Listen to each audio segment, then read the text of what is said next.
咱台湾则发生有民众摔落去或者是跳落去铁轨路的事件，台铁和高铁拢打算要加装月台门。台铁今年底会升至高雄试办，若高铁所有的车站月台门会伫咧2028年全部拢装好势。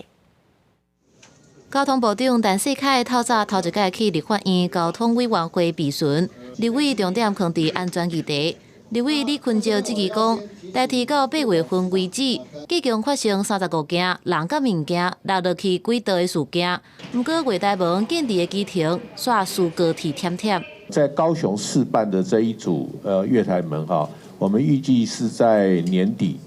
要完成一个展示的框架。杜董事长，这个稍微有延误，我们3月的时候就说公开设计以及要做发包，但是到9月的时候才要正式的公开的一个招标。我们会协调厂商尽速的来加紧进行。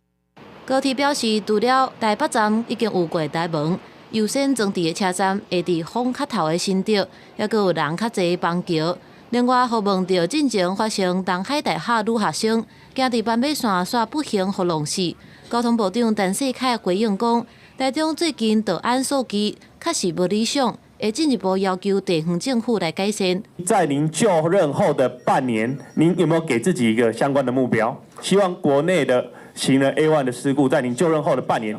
有一个最起码的怎样的一个改善？报告委员我们整体的目标了因为说实在的，你说短期之内要快速的解决，我觉得没有这么容易。但是我们希望在2030年之前，能够让它的几率降低50%。另外，南陆立委也关心讲，台铁今年公司化，不过董事长杜眉唔拿调薪40%，佮传出用办理公司化、转型改革的业务名义来申请记一支代工。这个案子呢，其实我们连内签都还没有成立所以我们对这个案子呢会非常的严谨以待。那也会尊重公司治理的程序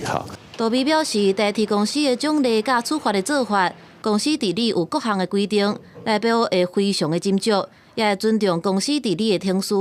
记者综合报道。